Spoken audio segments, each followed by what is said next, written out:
Chapitre 4. Une éducation sous influence extérieure. Quelle place aurait donc l'enseignant blanc dans le nouveau programme éducatif des nègres? Demandait-on récemment. Il s'agit d'une question simple ne nécessitant qu'une réponse brève. On honorerait en martyrs volontaires les héritiers des quelques travailleurs chrétiens qui sont allés dans le Sud peu de temps après la guerre civile et qui ont établi des écoles et des églises pour jeter les bases sur lesquelles nous devrions maintenant être capables de construire avec plus de sagesse. On jetterait l'anathème sur celui qui prononcerait un mot désobligeant sur ce qu'ont réalisé ces héros et ces héroïnes. Nous rendrions également hommage à des sudistes désintéressés tels que Haygood, Curry, Ruffner, Nathan Vance et aux Blancs de notre époque qui ont cru que la seule façon d'élever les peuples est de les aider à s'aider eux-mêmes. Cependant, les successeurs malheureux des enseignants missionnaires du Nord ont bien montré qu'ils ne sont d'aucune utilité dans la vie des nègres. Ils n'ont pas l'esprit de leurs prédécesseurs et ne sont pas à la hauteur des exigences requises pour être enseignants dans les universités agréées. Si les institutions noires sont censées être aussi efficaces que celles des Blancs dans le Sud, elles doivent avoir le même niveau d'exigence sur la qualité des éducateurs qui les dirigent. Les écoles noires ne peuvent pas avancer avec un tel taux d'inefficacité, surtout lorsque les présidents blancs de ces institutions sont moins savants que les nègres qui doivent travailler sous leurs ordres. Conformément à la loi et à la coutume, les présidents et enseignants blancs des écoles noires ne peuvent librement socialiser avec le nègre. Ils occupent donc une double position des plus inconfortables. Autrefois, lorsque l'auteur enseignait dans une école avec un corps enseignant mixte, les femmes blanches de l'établissement le saluaient de la tête de manière condescendante sur le campus. Mais ailleurs, elles ne le voyaient pas. Un président blanc d'une école noire n'invite jamais de nègres dans sa maison, préférant placer ce visiteur dans la salle à manger des étudiants. Un autre président blanc d'un collège noir garde sur le campus une maison d'hôtes où les nègres ne peuvent entrer qu'en tant que domestiques. Un autre encore ne permet pas aux élèves d'entrer dans sa maison par l'entrée principale.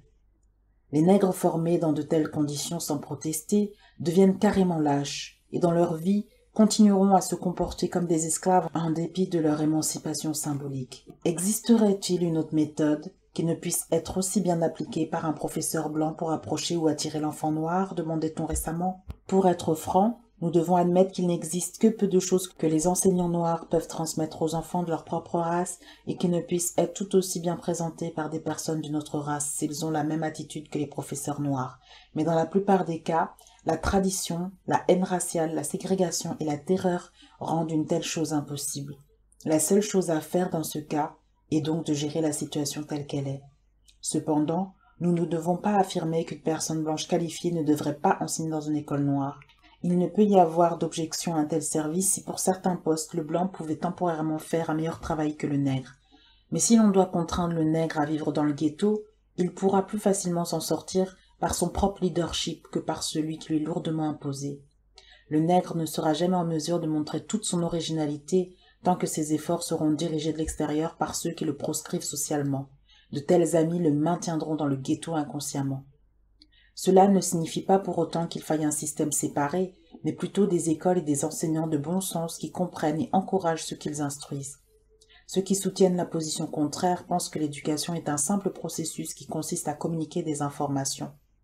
Celui qui peut faire cela ou élaborer un plan facile pour le faire est donc un éducateur.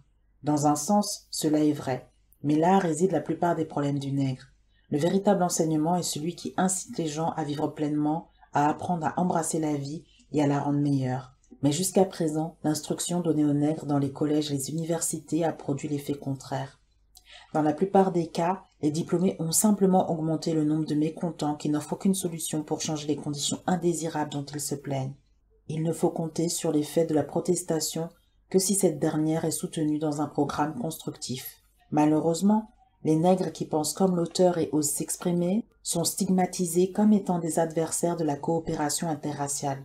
Cependant, pour être tout à fait juste, ces nègres sont ceux qui œuvrent vraiment à la constitution d'un programme d'effort interracial. La coopération implique l'égalité des participants à la tâche particulière à accomplir.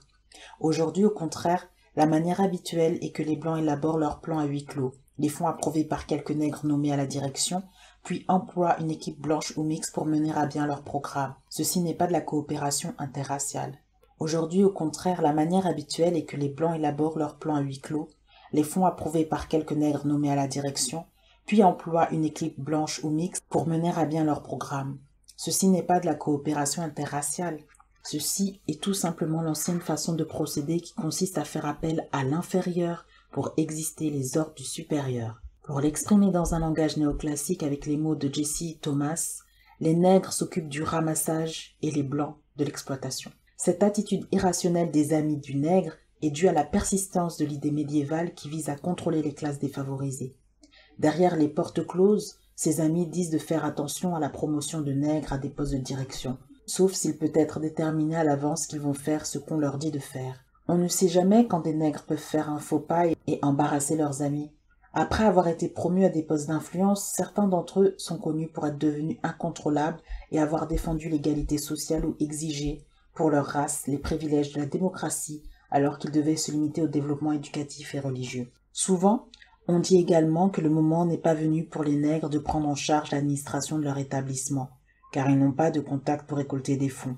Mais que devient cet argument si l'on se souvient de ce que Booker T. Washington a fait pour Tuskegee et que l'on observe ce que Earl Morton et John Hope font aujourd'hui? En tant que premier président noir de l'université d'Harvard, Mordecai Johnson a récolté parmi les philanthropes plus d'argent pour cette institution que l'ensemble des présidents qui l'ont précédé. De plus, si après 3 générations les grandes écoles noires n'ont pas produit d'hommes de qualité pour administrer leurs affaires, un tel aveu est la preuve irréfutable d'un échec honteux et devrait conduire à une fermeture immédiate de ces établissements. On m'a demandé récemment comment je pouvais associer ma critique de l'enseignement supérieur des nègres au nouveau développement dans ce domaine, et en particulier aux 4 universités du Sud qui sont censées avoir vu le jour grâce aux millions provenant du gouvernement, des conseils et de philanthropes.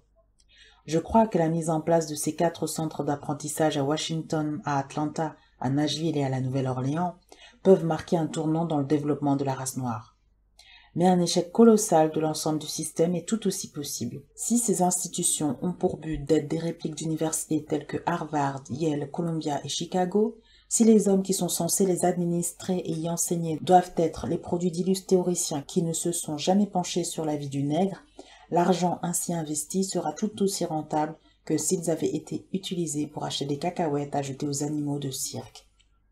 Une des idées derrière le nouveau programme d'éducation est de subvenir aux besoins du Sud pour éduquer les nègres qui peuplent maintenant les universités du Nord, surtout les écoles de médecine qui ne veulent pas admettre des nègres à cause des tensions raciales dans le monde hospitalier. Cependant, dans la course aux dispositions spéciales pour ces étudiants indésirables, les institutions qui doivent les former peuvent se fonder sur des idées fausses et faire les mêmes erreurs que les plus petites institutions qui les ont précédées. Il est peu probable que l'on puisse aider un patient empoisonné en lui administrant une forte dose de poison. Dans les écoles supérieures noires organisées pour convenir à des personnes aux situations particulières, quelques-uns peuvent profiter de cette formation plus ancrée dans les enseignements fondamentaux. D'autres peuvent devenir plus habiles dans l'exploitation de leur peuple. Un plus petit nombre peut réduire le fossé, rejoindre les Blancs et servir utilement. Mais la grande majorité des diplômés de ces établissements sont plus un mal pour la masse des nègres qu'un bienfait. Ces travailleurs mal préparés n'ont aucune fondation sur lesquelles construire. L'éducation d'un peuple doit commencer par celle des individus. Mais les nègres qui ont été formés rêvent des ancêtres de l'Europe et de ceux qui ont tenté de les imiter. Dans un cours à Harvard, par exemple, les étudiants étaient tenus de savoir si c'était à juste titre que Périclès avait été accusé de supplanter le culte de Jupiter par celui de Junon.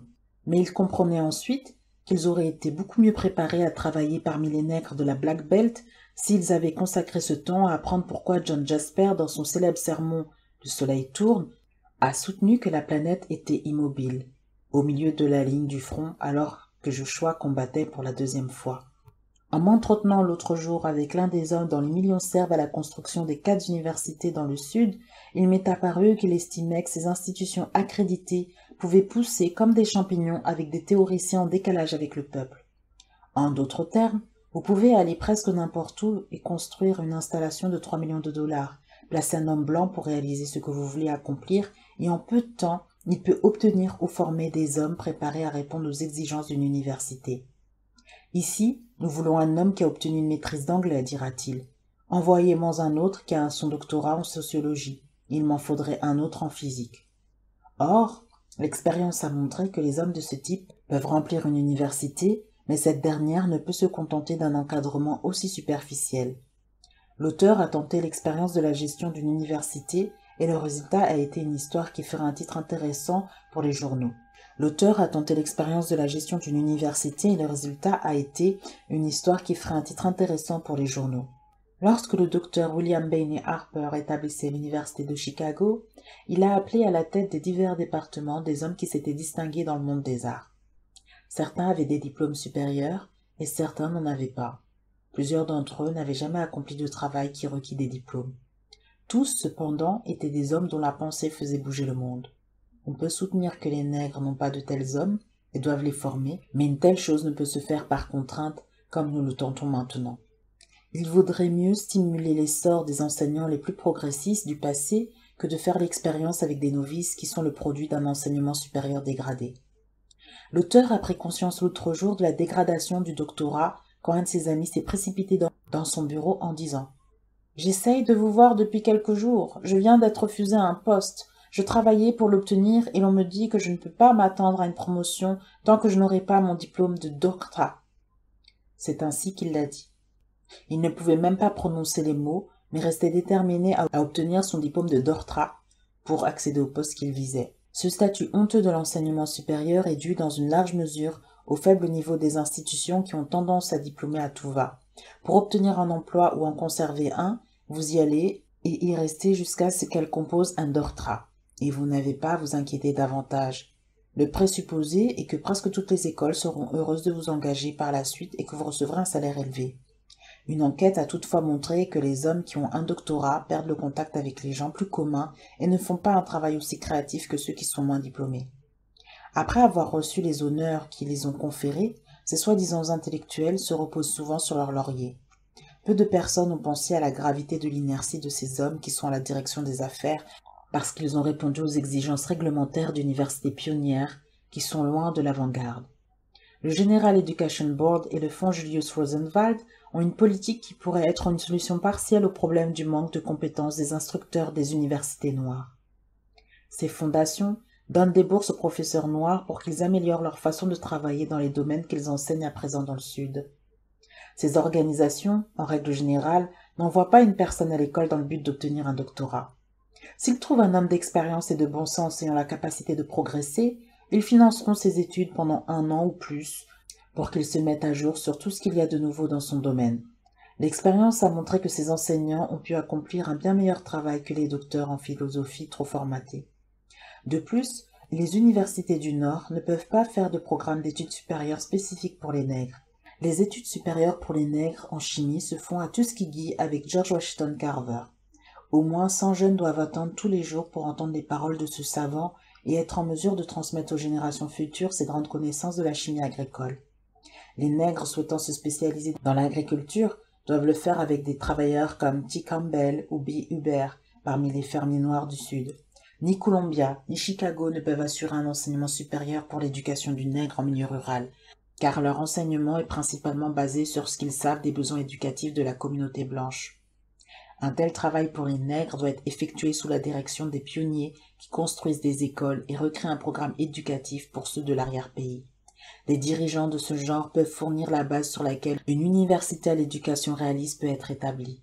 Nous ne critiquons pas l'obtention de diplômes de 2e ou 3e cycle, mais ceux-ci devraient couronner des études érudites et ne pas constituer le moyen pour un homme d'augmenter son salaire en trouvant un poste mieux rémunéré. Les écoles qui à présent se concentrent exclusivement sur ces signes extérieurs d'éducation ne contribueront pas beaucoup au développement du nègre. Il n'y a pas si longtemps, l'auteur a rencontré une situation particulièrement encourageante à la Western Reserve University de Cleveland. Un natif du Mississippi, un homme blanc formé dans une université du Nord et maintenant professeur dans l'une d'entre elles, a en sociologie un étudiant noir de la Géorgie. Pour sa thèse, cet étudiant recueille les paroles des gens de son peuple dans leur vie quotidienne. Leurs salutations du matin, leurs remarques sur le temps qu'il fait, leurs observations sur les choses qui se passent autour d'eux, leurs réactions à ce qui les frappe comme étant inhabituel, et leurs efforts pour interpréter la vie qui défile devant eux.